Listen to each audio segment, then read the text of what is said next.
Sizning islomga mansub bo'lishingiz tug'ilishingiz bilan boshlanmadi. Balki iblis otingiz Odam alayhisalomga sajda qilishni rad qilgan chaqdiki, haq bilan botilning tunji ko'rishi bilan boshlandi. Bu mansublik sizning o'limingiz bilan oxirlashib qolmaydi. Siz shunday bir aqida egasiki, ustingizdagi bu mas'uliyat İsrafil alayhisalom surchagan vaqtda oxirlashadi. Siz payg'ambar sallallohu alayhi vasallamning "Men qarindoshlarimni ko'rishni bakmi orzu qilaman" deganligini angladingiz aqichan. Sahobalar: "Ey Allohning elchisi, biz sizning qarindoshlaringiz emasmi?" deb so'radi. Rasululloh sallallohu alayhi vasallam: "Sizlar mening sahobalarim. Qarindoshlarim bo'lsa keyingi nasllardir. Men ularni Havzi Kavsar bo'yida kutaman" dedi. Sahobalar: "Ey Allohning elchisi, siz ummatlaringizning orasidan keyingi avlodlarni qanday taniysiz?" deb so'radi. Rasululloh sallallohu alayhi vasallam: "Aytinglarchi, agar bir kishining peshonasi va putlari oq bo'lgan otlar bo'lsa, u otlari qora otlar orasida bo'lsa, u o'zining otlarini taniyolmasmi?" dedi. Sahobalar: "Taniyolaydi ey Allohning elchisi" deyishdi. Rasululloh sallallohu alayhi vasallam: "Ular qiyomat kuni tahoratning ta'siridan yuzlari nurli holda keladi" dedi. Ey hamshiram, siz payg'ambarlik davridagi solihlarning vaqaliklariga qiziqsiz. Bugun bir vaqalik bor. Qalbingizni hozirlang. İmam Ahmad ibn Hanbal İmam Şafii'ning shogirdi edi. İmam Ahmad oilasining oldida Şafii'ni ko'p tilga olib, uni maqtaydi. Bir kuni Şafii shogirdi Ahmadning uyiga ziyoratga keldi. Şafii tamoqni yeb bo'lgandan keyin uxlash uchun kirib ketdi. Bomdod namozining vaqti kirganda, u uydagilar bilan bomdod namozini o'qib, qayta orom og'ili kirib ketdi. Atdiganda İmam Ahmadning qizi dadasiga: "Dada, bu siz doim maqtaydigan ustozingiz Şafii'mi?" deb so'radi. İmam Ahmad: "Shunda qizim" deb javob berdi. "Qizi, men sizning uni ko'p maqtaganingizni anglagan edim. Lekin bu kecha uning namoz o'qiganini, zikr etganini ko'rmadim. Men uningda mundaq 3 ishni bayqadim" dedi. Dadasi: "Qanday ishlarni bayqadingiz qizim?" deb so'radi. Qizi: "Biz tomoq berganda men anglagandan ko'p edi. Kechasi qopib namoz o'qimadi. Bomdod namoziga tahorat olmay chiqdi." Shuning bilan İmam Ahmad qizining bu deganlarini İmam Şafii'ga yetkazdi. İmam Şafii İmam Ahmadga: "Ey Ahmad, men ko'p edim, chunki sening tomoqingning halol ekanligini bilaman. Halol tomoq davodir. Men sal soqsiz bo'lib qolgan edim.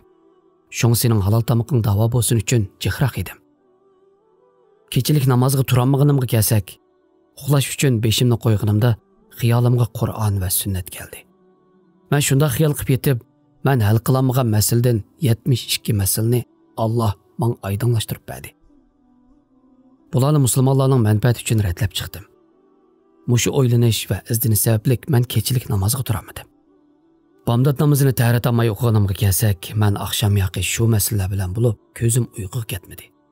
Shunga xubdanning tahriti bilan bomdod namozini o'qidim" dedi. Ondan xo'shlashib ketib qoldi. İmam Ahmad qiziga: "İmam Şafii yetib turib qolgan bu ishlar men o'ri turib qolgan kecha namozlarimdan afzaldir" dedi. Ey hamshiram, diqqat qilsak, İmam Ahmadning qizi bizga mundaq bir dars berdi.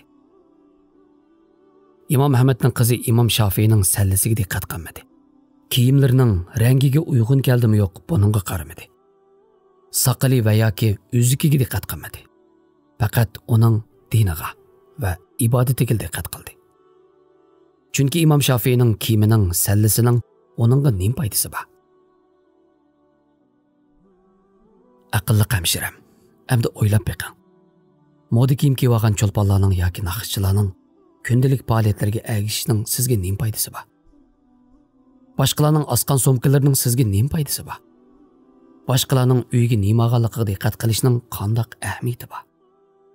Aksicha ziyni bor. Bu sizni shukrsiz qiladi. Bu sizni asli nishoningizdan taydiradi. Oilangizdagi huzurni buzadi.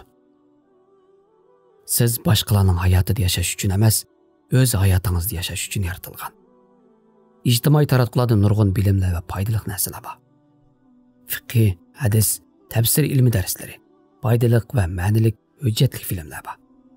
Va yana nurg'un kishilarning hayotining yaxshilanishiga sabab bo'lgan xayr-saxovat ishlarini ko'rgil bo'ladi.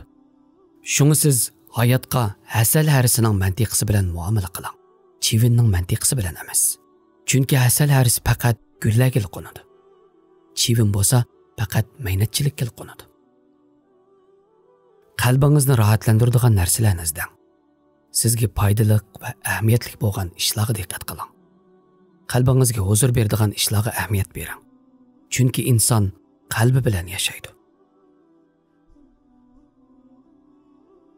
Aqlingizni yuritadigan narsalarni izlang. Chunki u sizning qurolingizdir. Ey hamshiram, men sizga moda kiyimlarning go'zallik va zinnatlarni tashlang demayman. Faqat shuni deymanki, bilim boshqa narsa. Havo havas ayrim bir narsa. Men sizga dunyodan ayrilib yashang demayman. Faqat moddiy narsalarga berilib ketish ruhni buzadi deyman. Boshqalarning hayotining tafsilotlariga ergashish hayotingizni nobud qilishi mumkin. Chunki boshqalarning hayotiga ergashish sizni Allohning ne'matlariga rozi bo'lmaydigan qanoatsiz holga keltirib qo'ydi. Siz boshqalarning nima setib olganligi, nima yeganligi va qayerga sayohatga borganligiga diqqat qilaversangiz, ularning hayoti filmga o'xshash romantik, sizning hayotingiz baxtsiz bilindi. Natijada siz tuymasdan hayotingizni yo'qotib qo'yasiz.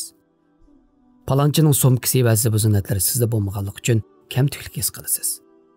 Palonchining qilgan sayohatlarini siz qilamaganligingiz uchun ko'nglingiz yerim bo'ladi. Boshqalarning qo'lidagi qarg'animizda o'z qo'limiznikini oz ko'ramiz. Ichimizda kamchilik tuyg'usi paydo bo'ladi.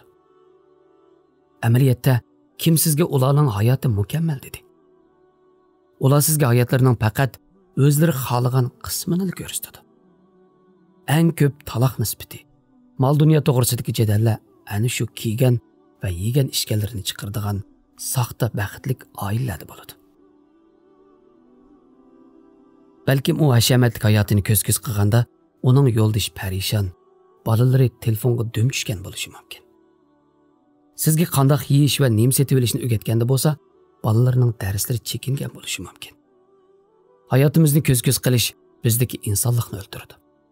Biz uning uchun yaratilgan ulug' vazifalarimizni, bizning o'tishga tegishlik qiyin imtihonlarimizni unuttiradi. Shunga diqqatingizni faqat va faqat asli nishoningizni asıltadigan ishlarga qarting.